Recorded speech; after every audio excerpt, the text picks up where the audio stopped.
Il est 20h, bonsoir à tous, voici les titres de l'actualité. Nous reviendrons ce soir sur la disparition de Bernard Giraudot. Le comédien nous a quittés ce matin à l'âge de 63 ans des suites d'un cancer.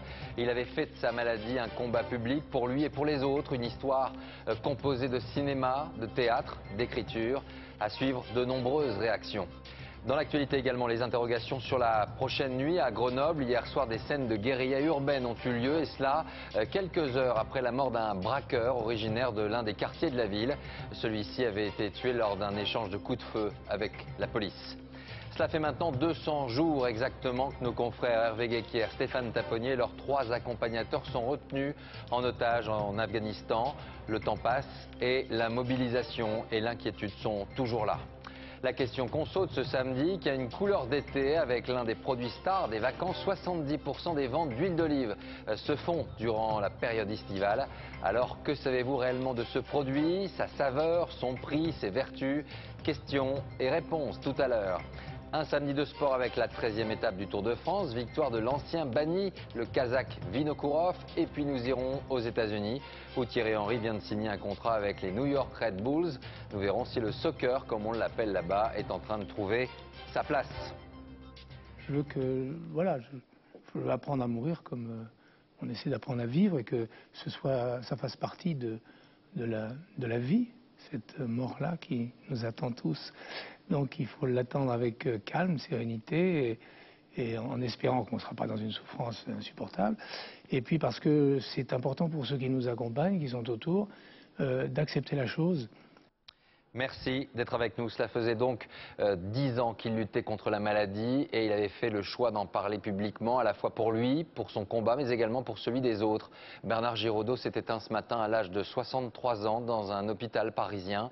Il avait choisi de faire de sa vie une aventure grâce au cinéma, au théâtre, mais aussi à l'écriture. Pascal Deschamps. Vivre, croire. Ce soir-là, c'était une surprise. Lors des Molières, Sarah Giraudot offrait à ses parents quelques mots. Bien plus qu'une chanson finalement. Tout l'amour d'une fille à un papa malade, à un homme qui ne voulait pas, disait-il, vivre une existence ordinaire. Pas banal de décider à 15 ans de s'engager dans la marine pour aller voir ailleurs, mais tentant quand on est à La Rochelle et qu'on veut croquer la vie et le monde. Il jouera rarement les marins, mais ce ne seront jamais des rôles de composition. J'aime la mer, c'est tout. On y voit la terre différemment. Les hommes aussi. Pas banal non plus, après 2 tours du monde, de s'inscrire au Conservatoire national d'art dramatique de Paris, dont il sort avec le premier prix. Eh bien, ma toute belle, je suis amoureux de la fille de ton passeport. Le talent est là, Ainsi soit-il. et aussi ce physique avantageux qui lui ouvre les portes du cinéma. Pour son premier film, il donne la réplique à Delon et Gabin. C'est ce que j'ai toujours dit. Les prisons, un pain de dynamite à chacune et que ça saute. Les succès s'enchaînent dans les années 80. Après la boum, Viens chez moi, j'habite chez une copine avec Michel Blanc. Tu vas rien rattraper du tout, tu entends? Tu vas me foutre la paix maintenant. Ou Les spécialistes avec Gérard Lanvin. Attendez, l'année dernière, c'était toutes les heures, non? Oui, mais maintenant c'est toutes les 30 minutes. Ah bon, bah faut noter ça, gars, notez-le, c'est important. Ou encore L'année des Méduses, qui impose définitivement son image Si je me rase, elle viendra. de tombeur aussi cruel qu'irrésistible. Si, elle viendra. Qui viendra où? Arrête, tu vas mouiller ma chemise. Comédie, film d'action, rien n'étanche sa soif d'expériences nouvelles, dans la vie comme à l'écran. Athlète, acteur, mais aussi chanteur, danseur, il s'essaye à la comédie musicale avec sa femme, Annie Dupéret. Toujours prêt à surprendre, parce que sa belle gueule avait fini par être un handicap. Il voulait se fondre dans d'autres peaux, des personnages plus ambigus, comme dans Goutte d'eau sur pierre brûlante de François Ozon. Je ne veux pas être juste une belle image, disait-il, je veux creuser mon sillon. Alors il réalise Les Caprices d'un fleuve, hommage à tous les ailleurs. Il écrit aussi. J'ai toujours un peu écrit. Alors je ne sais pas si c'est ça, être un écrivain. En tout cas, je suis un écrivaillon.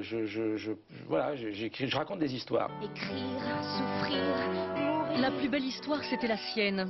Il avait appris avec la maladie à l'écrire, page par page, forcé d'explorer en un voyage désormais immobile d'autres richesses, d'autres petits ou grands bonheurs de la vie. et puis se taire. Bernard Giraudot avait du talent, du charme, du caractère, bref, tous les ingrédients pour devenir populaire. Il fuira souvent la facilité pour prendre des risques, briser les évidences. Le public aujourd'hui se souvient de l'homme et de l'artiste. Réaction chez lui près de La Rochelle, mais aussi à l'Île de Ré, au Festival d'Avignon ou encore à Paris.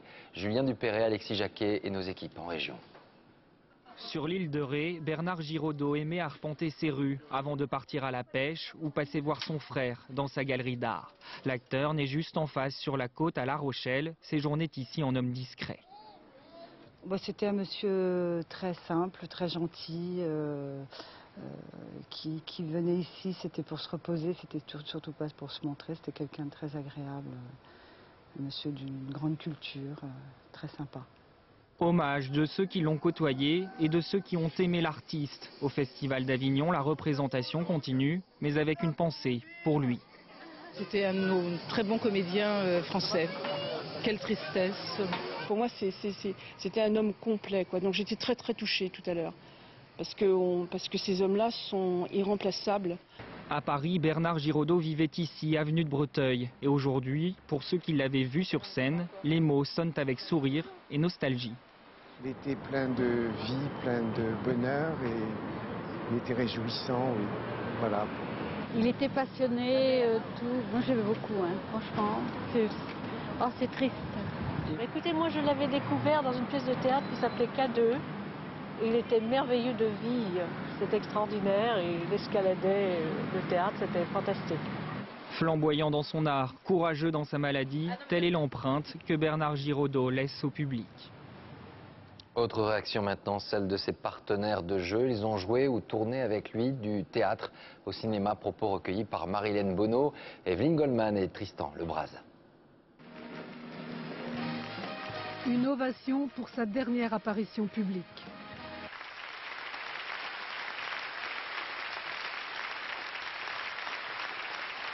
Ce soir, la famille du spectacle rend d'abord hommage à l'homme et à son courage. La maladie a été plus forte et ça prive le public, les proches de quelqu'un d'irremplaçable. Bernard, c'est le contraire de l'impudeur, c'est la générosité, c'est le besoin de comprendre, le besoin d'aller toujours plus loin, c'est l'aventurier pour moi, c'est autant en tant qu'écrivain, comédien, réalisateur. En tant que réalisateur, il avait dirigé Richard Bohringer dans Les Caprices d'un fleuve. Il avait été terriblement festif, il avait été un comédien très célèbre, un acteur très célèbre. Après, il est devenu un artiste très profond, enfin, il a vachement avancé, il a tout le temps remis en question ce qu'il pouvait faire, Gentleman Bernard, quoi, gentleman Giraudot. Et ceux qui ont travaillé avec lui saluent un grand professionnel. Je garde de lui, le souvenir d'un acteur droit, voilà, qui était bien dans ses bottes et qui empruntait un chemin qui le menait directement à son personnage. Bernard s'inquiétait pas de savoir si le film allait faire 3 millions d'entrées ou 300 000 spectateurs. Ce qu'il voulait, c'est être en accord avec ce qu'il avait lu. Et aussi, bien sûr, il attachait de l'importance aux metteurs en scène. Au-delà de ses rôles, de ses films, de ses livres, Bernard Giraudot apparaît ce soir comme un être lumineux qui n'a pas fini de nous manquer. Bernard Giraudot, qui avait longtemps partagé la vie de l'actrice Annie Dupéret, il a d'ailleurs eu 2 enfants avec elle. La comédienne est revenue ce soir chez nos confrères d'RTL sur leur histoire et sur les principaux traits de caractère de Bernard Giraudot. On l'écoute. Il fait partie de moi. Il fait partie complètement de moi. Je veux dire, on a vécu nos plus belles années, où on a fait ses enfants ensemble. Je veux dire, c'est pas une image, quoi, Bernard. C'est pas une image, c'est une impression forte. Mais évidemment, l'impression la plus forte que je garde, moi, c'est de ces dernières années. C'était d'avoir su, par exemple, que nous parlions ensemble plusieurs soirées, des jours, pour évacuer toutes les zones d'ombre qui restaient de nos rapports, de notre séparation, pour ne garder que la clarté et la tendresse. Tout est clair. Je souhaite à tous les couples séparés de pouvoir faire ça. Autre témoignage maintenant avec nous ce soir depuis Ramatuelle, le metteur en scène Bernard Murat. Bonsoir et merci d'être avec nous. D'abord, vous avez travaillé, je crois, à 5 reprises, c'est cela, avec Bernard Giraudot? Oui, absolument, sur plus de 20 ans, oui. 5 spectacles. Le premier en 87, la répétition à l'amour puni de Jean Anouilh, avec Pierre Arditi, Annie Dupéré et Emmanuel Béard qui débutait, voilà. Alors justement... Et c'est Allez-y. Non, j'ai dit c'est un très très beau souvenir parce que de tout ce que j'entendais de nos amis, je ne peux que souscrire bien évidemment. Et quand je l'ai vu la première fois, c'était à Édouard VII déjà, donc en 87, et il a descendu l'escalier comme ça, comme un prince, majestueusement. Et en arrivant avec cette majesté, cette classe, cette élégance, et ben il s'est cassé la gueule quoi, à l'arrivée, exprès, voilà, pour casser la chose, pour faire rire, après avoir été merveilleux quoi. Alors, et ça, c'était Bernard aussi. Annie Dupéré disait de lui qu'il était un lion. C'est également l'image que vous avez de lui? Ah, Bernard était, oui, il était fougueux. Voilà, c'est vrai que ça pouvait ne pas être drôle tous les jours et que souvent on pouvait se dire, oh là là, coups de ça gueule. doit pas être drôle. Voilà. Oui, des coups de gueule, mais en même temps avec une telle générosité, une telle enfance, quoi. Moi, je sais que quand il a joué à la Comédie des Champs-Élysées, L'aide-mémoire de Jean-Claude Carrière, avec Fanny Ardant, un soir il y avait du bruit dans la grande salle du Théâtre des Champs-Élysées, il s'est carrément arrêté en scène. Et il est descendu, il est rentré sur la scène du Théâtre des Champs-Élysées, l'autre scène qui était à côté de la sienne, pour dire c'est pas possible, on ne peut pas continuer à jouer. Enfin, voilà, il était capable de choses comme ça, oui. Alors, mais bon, la vie l'a façonné, quoi, au fur et à mesure, ce qui prouve qu'il était vraiment en prise avec la vie. Alors parlons maintenant justement, vous restez avec nous de cette longue maladie. C'est l'expression que les journalistes ont souvent l'habitude de prononcer lors du décès d'une personnalité. Lui avait choisi de lui donner son vrai nom, le cancer. Il s'est battu, l'a raconté, nous expliquant ses exploits, ses rechutes, les traitements. 10 ans d'un combat qui s'adressait, je vous le disais tout à l'heure, à ceux qui, comme lui, doivent se battre. Florence Bouquilla. Malade, Bernard Giraudot a toujours cherché non pas à lutter contre le cancer, mais à l'apprivoiser au jour le jour. Mais c'est aussi après des traitements lourds ou pendant des traitements lourds, très longs. Parce qu'il y a rechute, rémission, enfin bon, voilà, on sait. Il y a quelquefois un ras-le-bol. Mais on peut avoir un projet de vie parce que le chemin n'est pas fini. Parce que mon travail n'est pas fini ici. Mon travail, pas seulement personnel, mais aussi le travail. Est-ce que je peux aider des gens? Est-ce que je peux vraiment rendre service? Est-ce que je peux simplement par des mots ou par un regard aider d'autres avant de partir? Avant de partir, le comédien aura milité sans relâche pour la vie. Sur ce site internet maisonducancer.com, il s'adressait récemment aux malades comme lui. Vous êtes parfaitement capable de trouver des solutions qui vous permettent de vivre la maladie comme une maladie chronique, ou des cancers en général, et puis de vivre relativement heureux, peut-être même plus heureux qu'avant, avec un regard différent, et avec une écoute différente, et avec un amour des autres différent, parce que là aussi l'amour des autres change. Le site maisonducancer.com, c'est l'initiative de cette journaliste. Elle aussi atteinte d'un cancer, elle a été très touchée par l'engagement du comédien. Ça a été quelqu'un d'extrêmement courageux. Je pense que pour tous, nous autres les malades, il est un exemple à suivre.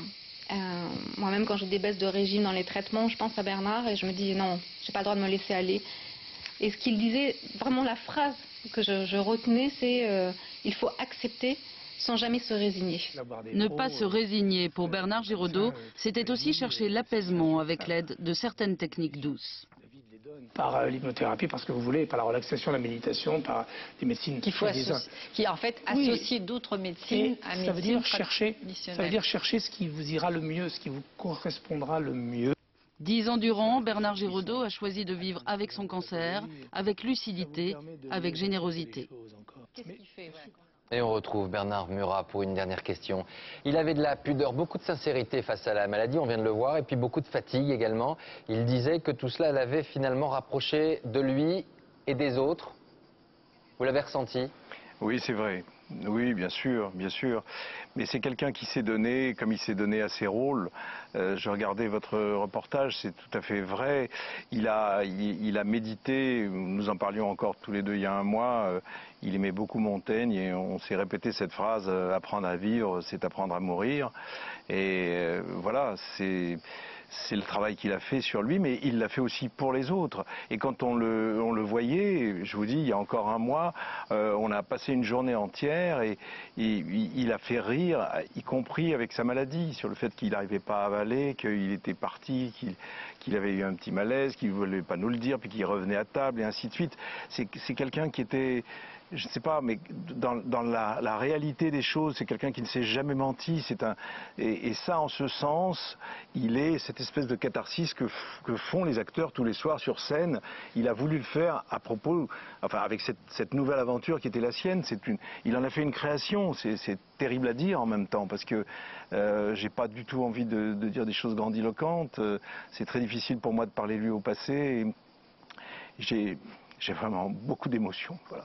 Merci beaucoup Bernard Murat, merci, je vous en prie, merci beaucoup pour votre témoignage ce soir. Et puis sachez que France 3 consacrera demain une soirée spéciale en hommage à Bernard Giraudot avec la diffusion du film de Patrice Lecomte, Les Spécialistes, suivi de l'émission de Mireille Dumas, Vie privée, vie publique, dont il était l'invité le 30 avril dernier. Dans l'actualité également de ce samedi, ces scènes de violences urbaines qui ont eu lieu la nuit dernière à Grenoble. Une soixantaine de voitures ont été incendiées. Les policiers évoquent également des coups de feu tirés dans leur direction, des incidents qui intervenaient quelques heures seulement. Après la mort d'un jeune braqueur de casino cet après-midi, le ministre de l'Intérieur Brice Hortefeux était sur place. Anne-Charlotte Inet et Jean-Pierre Rivalin.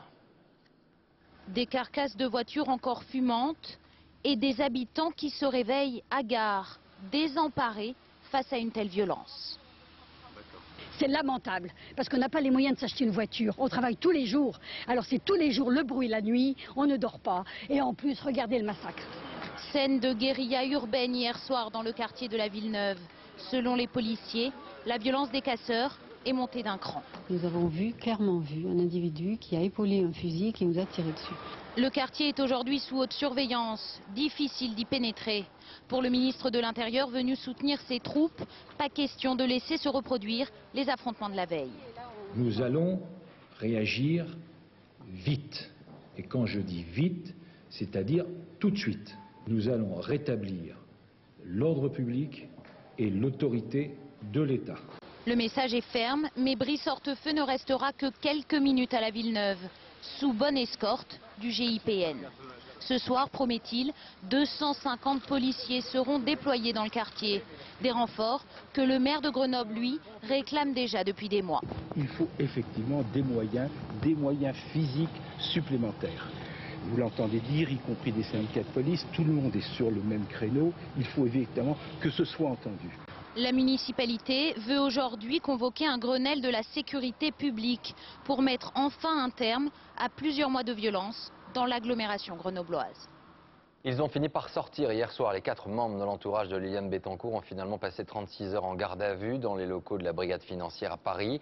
Alors que sait-on de ces différents interrogatoires? Eh bien, selon le site du journal Le Monde, Patrice Demestre, le conseiller financier de l'héritière du groupe L'Oréal, qui a été longuement interrogé, aurait mis en difficulté Éric Woerth au cours de ses déclarations. L'avocat du ministre a réagi ce soir. Explication à Hakim Abdelkalek et Alexis Jacquet. Patrice Demestre a-t-il reçu Florence Woerth à la demande de son mari, alors trésorier de l'UMP? C'est ce que l'homme de confiance de Liliane Bettencourt a affirmé aux enquêteurs de la brigade financière. Les auditions ont duré 36 heures. Le Monde en publie aujourd'hui des extraits. Il m'a demandé de recevoir sa femme, et ce pour essayer de la conseiller sur sa carrière. Alors me disait-il qu'elle n'était pas entièrement satisfaite. Dans les enregistrements clandestins réalisés chez la milliardaire, Patrice Demestre affirmait qu'il avait embauché Florence Woerth pour faire plaisir au ministre du Budget. Cela avait déclenché une polémique sur le conflit d'intérêts. Éric Woerth avait alors démenti toute interférence. J'ai toujours fait une muraille de Chine entre nos deux métiers. Pour l'avocat d'Éric Woerth, rien ne prouve aujourd'hui qu'il y a eu intervention du ministre. J'ignore ce que Éric Woerth a pu faire dans le cadre de l'embauche de sa femme. Je constate en revanche que la muraille de Chine dont il parle est une réalité. C'est-à-dire que ces fonctions de ministre du budget n'ont à aucun moment été utilisées en faveur des sociétés concernant la fortune de Mme Bettencourt. Après les 4 gardes à vue achevés hier soir, le procureur de Nanterre pourrait décider d'entendre le couple Woerth. Eux-mêmes en ont fait la demande il y a quelques jours. La politique et François Fillon étaient en Nouvelle-Calédonie. Il a souhaité pour la première fois officialiser la double légitimité des drapeaux français et kanak qui flottent désormais côte à côte sur cet archipel. Un geste de réconciliation. Je vous rappelle qu'un référendum sur l'autodétermination doit avoir lieu entre 2014 et 2018. Alix Bouillaguet sur place avec Alain Dubas. En Nouvelle-Calédonie, on ne souffle dans un Kong, ce gros coquillage, que pour les grandes cérémonies. Et ce matin, il s'imposait. Pour la première fois en présence d'un Premier ministre, le drapeau indépendantiste est hissé aux côtés des couleurs de la France. Pour les Kanaks, une légitimité enfin reconnue. Le peuple kanak, dans sa majorité, est fier de voir ce drapeau flotter. C'est la reconnaissance de nos traditions, de notre identité. Et je pense que c'est la réconciliation des Calédoniens. Ce n'est pas encore le drapeau unique prévu par les accords de Nouméa signés en 1998. Mais pour François Fillon, la voie du consensus est ouverte. 2 drapeaux pour un destin commun, c'est là le plus beau symbole de la paix et de l'unité. La paix d'un territoire qui a choisi de fédérer ses différences, l'unité de ceux qui ont choisi d'associer leur fierté. Sur le chemin de l'émancipation, la Nouvelle-Calédonie doit également se doter d'un hymne, d'une devise, d'un nom et d'un graphisme pour sa monnaie. Un référendum sur l'avenir institutionnel de la Nouvelle-Calédonie est prévu à partir de 2014. L'archipel pourra alors sortir de son dilemme, la large autonomie ou l'indépendance. Cela fait donc désormais 200 jours que nos confrères de France 3, Hervé Guéquière et Stéphane Taponnier, ainsi que leurs 3 accompagnateurs, sont retenus en otage en Afghanistan. 200 jours, c'est long, beaucoup trop long. Sa famille, ses amis, ses confrères restent mobilisés, tout comme les coureurs du Tour de France. Regardez, Jérôme Bonny, David Dameda. Les coureurs du Tour de France avec les otages de France 3 en Afghanistan. Des membres du comité de soutien leur passent le bracelet bleu « Libérez-les ». Au 200e jour de captivité d'Hervé Guéquière et Stéphane Taponnier, les cyclistes se veulent solidaires des journalistes. Ça va sûrement un très beau métier, mais on voit malheureusement dangereux et très difficile. Bon, on pense qu'on a une petite pensée à leur famille. J'espère que cette histoire va se régler au plus vite. Le drame des otages fait irruption dans la grande fête médiatique. On espère qu'il y ait une phrase, un son, une petite onde qui leur parvienne. La séparation est particulièrement douloureuse pour Thierry Taponnier, qui aujourd'hui aurait dû fêter les 48 ans de son frère Stéphane. Tous les jours c'est plus long, tous les jours on y pense plus, on se lève, on y pense, on travaille, on y pense, on déjeune, on y pense, l'après-midi on y pense, c'est constant et sans arrêt. Même au festival breton des Vieilles Charrues, on a eu une pensée pour les otages. Le chanteur Mika a tenu à s'adresser à eux. Mon message, ce serait bonjour encore, parce que je vous ai envoyé un message la semaine dernière, mais je pense que c'est super important de parler de ça aussi le temps que possible. Les festivaliers ont ajouté leur nom à la pétition pour la libération des otages, qui a déjà réuni 22 000 signatures. Il est 20h21 à suivre. Dans un instant, il fera à nouveau chaud sur une grande partie du pays demain. Mais moins chaud qu'en Russie, qui a du mal, vous le verrez, à supporter la canicule. Notre question conso ce soir sur l'un des produits stars de l'été, l'huile d'olive dans tous ses états. Comment s'y retrouver, le goût, les prix? Questions et réponses à suivre. Et puis un samedi de sport. Après 2 ans de suspension, Vinokourov remporte la 13e étape du Tour. Et nous irons aux États-Unis sur les pas de Thierry Henry, nouveau joueur de football new-yorkais. Mais avant cela, Roman Polanski, lui, reprend la parole. Le réalisateur qui est aujourd'hui libre de ses mouvements depuis que la Suisse a rejeté la demande d'extradition américaine. Il s'est exprimé chez nos confrères de la télévision suisse romande. Il revient sur sa détention, d'abord en prison, puis chez lui, dans son chalet de Gstaad, et sur sa liberté retrouvée sans ce fameux bracelet électronique. On l'écoute.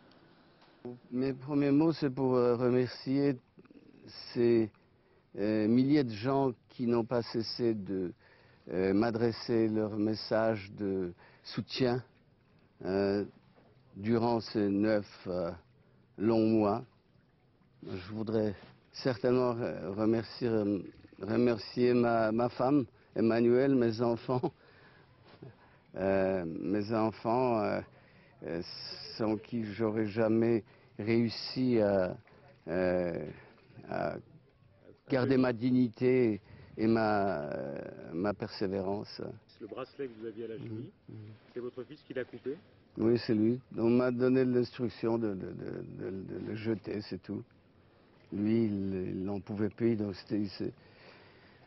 c'est lui qui a eu ce, appelons, privilège. Pour le moment, je suis heureux d'être libre et, comme je vous ai dit, de pouvoir me consacrer aux choses qui m'ont été défendues. Hier, on apprenait que la planète venait de battre un record de chaleur pour le mois de juin depuis 1880. Un coup de chaud qui se confirme avec les premiers incendies en Grèce, au nord et au sud-est d'Athènes, où une centaine de pompiers sont mobilisés. Autre lieu, direction maintenant la Russie, où l'on vit très mal depuis quelques semaines la canicule qui s'est abattue sur une grande partie du pays. Sur place, Laurent Boussier et Bruno Vignier. Les fontaines du Kremlin comme piscine improvisée, une image plutôt rare mais qui traduit bien l'extrême chaleur que subissent les moscovites depuis près de 15 jours.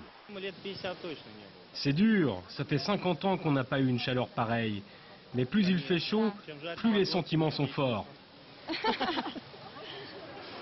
Là où l'hiver dernier le thermomètre affichait moins 27, il oscille aujourd'hui entre plus 32 et plus 36. La chaleur est si étouffante que par endroits le bitume des rues de la ville fond et s'accroche aux pneus des véhicules. Assommés, les moscovites cherchent la fraîcheur par tous les moyens. Même les plages interdites sur la Moskova sont prises d'assaut. On se baigne, on joue au ballon, la température est très agréable. Tout le monde s'y donne rendez-vous pour se baigner et certains pour boire à la russe. La vodka, la bière. La vodka a toujours sauvé l'homme russe. Un problème grave, depuis le début de cette vague de chaleur, plus de 230 personnes, souvent ivres, se sont noyées dans des lieux où la baignade était interdite et donc non surveillée. La relève de la garde du Kremlin annulée, la sieste autorisée, voire recommandée pour les fonctionnaires, des dizaines d'insolations et de coups de chaleur. Jamais Moscou n'avait connu une telle canicule. Et ça n'est pas terminé. La météorologie russe prévoit que le thermomètre ne devrait pas passer au-dessous de 34 degrés pendant au moins les 5 prochains jours. La question qu'on saute ce samedi soir avec l'un des produits stars de l'été, l'huile d'olive. Il faut tout d'abord savoir que la France importe 95% de sa consommation. Et c'est l'Espagne qui en est le principal producteur. Nous irons d'ailleurs dans un instant sur place. Alors quel prix, quelle saveur, comment ne pas se perdre dans ce marché souvent complexe? Question, réponse avec Julien Beaumont, Nathalie Gallet et David Fossard. C'est un des ingrédients de l'été. L'huile d'olive, star des marchés. 7,50 € le litre. Des bouteilles comme ça, de petites, oui. Une très bonne vente. C'est vraiment un produit d'ici. Ça fait vacances. Ça fait vacances, tout à fait. Des champs d'oliviers qui se développent dans le sud de la France. D'ailleurs, les producteurs multiplient les opérations pour se faire connaître. On voit qu'il y a un renouveau de la culture de l'olivier. L'olivier est devenu un arbre à la mode. Visite d'un moulin dans l'Aude, une vingtaine de touristes et un argument souvent répété sur les bienfaits de l'huile d'olive. L'huile d'olive, c'est bon pour le cœur, c'est une matière grasse qui contient du cholestérol et du bon cholestérol. Allez. Des installations récentes, car la demande française a été multipliée par 4 en 20 ans. Je l'achète plutôt en grande surface et quand on a l'occasion de se promener comme ça, dans les coopératives, des trucs comme ça, j'en prends. Pour se différencier des supermarchés, on mise sur le goût. Avec plus d'une quinzaine de sortes d'huile, en fait à chaque variété d'olive correspond un goût particulier, 20 € le litre. Si on devait déguster, bon, on commencerait par l'huile de Luc, parce que c'est une huile qui est fine et qui est longue en bouche. Ensuite, on a la variété olivière. Donc celle-là, quand on la goûte, on a des arômes de tomates séchées. La bouteillant, elle a un goût de banane. Rien à voir avec l'Espagne, où l'on trouve des oliviers à très haut rendement. Résultat, la moitié de la production mondiale vient d'ici. Simon Casanova nous ouvre les portes de sa coopérative. Il vend 150 000 litres d'huile d'olive par an. Nous exportons aux États-Unis, en France, en Belgique, Hollande, au Royaume-Uni, mais aussi en Allemagne. Il vend une huile d'olive de base à 5 € le litre, normal. L'Espagne cherche à écouler ses stocks. Notre production a été très importante. Il y a des stocks dans tout le pays, ce qui a provoqué la baisse des prix et du coup une compétitivité beaucoup plus importante que les années précédentes. Une production en hausse et des débouchés qui se multiplient comme ici à Paris. On la retrouve en ketchup ou encore à la mandarine et même en crème pour le corps. De l'huile d'olive à toutes les sauces. L'olive constamment renouvelée après 25 siècles d'utilisation.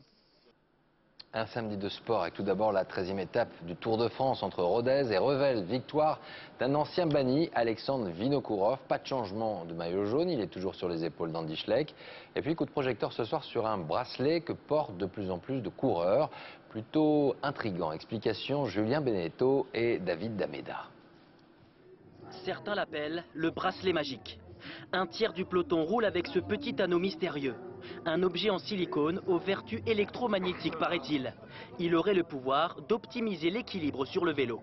Mon kiné, il m'a amené ça la journée de repos et le lendemain je gagne. Je l'ai eu au mois d'avril, j'ai gagné ma course 5 jours après. C'est plus un truc psychologique. Pour moi, c'est un petit effet placebo, mais bon, je dis rien, je l'ai mis pendant un moment aussi. Le fabricant américain de ce bracelet affirme en avoir vendu plusieurs millions dans le monde. Pas scientifiquement prouvé, mais de plus en plus adopté. Gris-gris ou révolution, les médecins du Tour ne sont pas tous d'accord. Je pense que c'est un effet de mode. Moi, ma grand-mère avait les mêmes en cuivre il y a déjà une 50aine d'années. Là, je pense que ça relève totalement du gadget. Dans notre équipe, on a le cas d'un coureur qui était un très mauvais descendeur. Et c'est vrai que uniquement le port de ce bracelet a amélioré un petit peu ses capacités en descente. C'est absolument incontestable. Coïncidence ou pas, c'est avec le fameux bracelet que le Kazakh Alexandre Vinokourov a remporté l'étape aujourd'hui à Revel. Andy Schleck conserve le maillot jaune, mais pour combien de temps encore? On saura demain dans les premiers cols pyrénéens s'il a la force de résister aux assauts d'Alberto Contador. On le sait, cette semaine, Thierry Henry a fait ses adieux aux Bleus et au même moment, il devenait la nouvelle recrue du club américain des New York Red Bulls.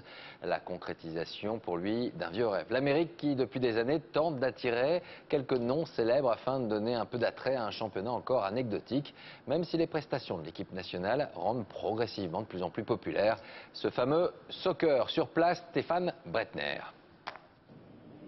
Enfin un peu de baume au cœur pour Thierry Henry.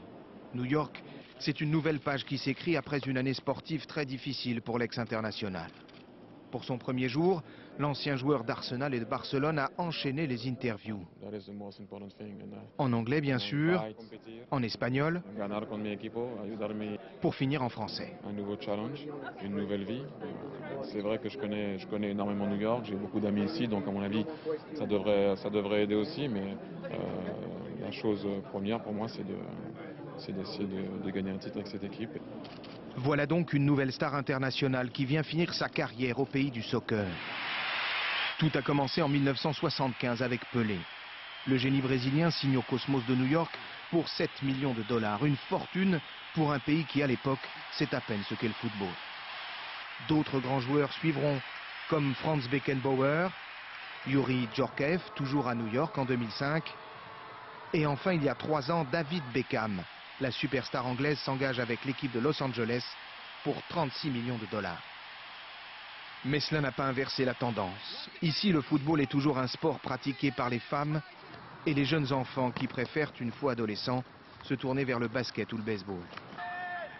Dans ce club amateur de Manhattan, tous pensent pourtant que le soccer est en train de marquer des points, surtout avec le succès inattendu de la Coupe du Monde.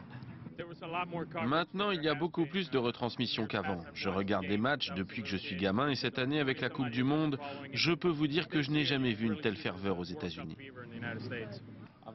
Je suis très heureux de voir que le foot peut presque se comparer au basket, au baseball. C'est peut-être même plus populaire que le hockey. Pour la finale de la Coupe du Monde le 11 juillet, 26 millions d'Américains étaient devant leur poste. Mais on est encore loin du football américain. Pour la finale du championnat, le Super Bowl, on a atteint les 106 millions de téléspectateurs. Voilà, avant de se quitter, revenons sur la principale information de ce samedi. C'est la disparition ce matin de Bernard Giraudot, qui nous a quittés à l'âge de 63 ans, après avoir lutté durant 10 ans contre un cancer. Bernard Giraudot, écrivain, réalisateur, comédien au théâtre et au cinéma. Voici justement un extrait de Ridicule, réalisé par Patrice Lecomte. C'était en 1995. Il y jouait le rôle de l'abbé de Villecourt. Écoutez et regardez. C'est Dieu qu'on a souri sa propre cause. Bravo Villecourt, c'est lumineux. Bravo, bravo. Bravo, ce n'est rien. J'ai démontré ce soir l'existence de Dieu. Mais je pourrais tout aussi bien démontrer le contraire quand il plaira à Sa Majesté. Tu finiras à la Bastille, j'y veillerai, philosophe. Majesté, ça n'était qu'un trait d'esprit. Voilà pour ce journal. Merci à vous, bonne soirée et à demain.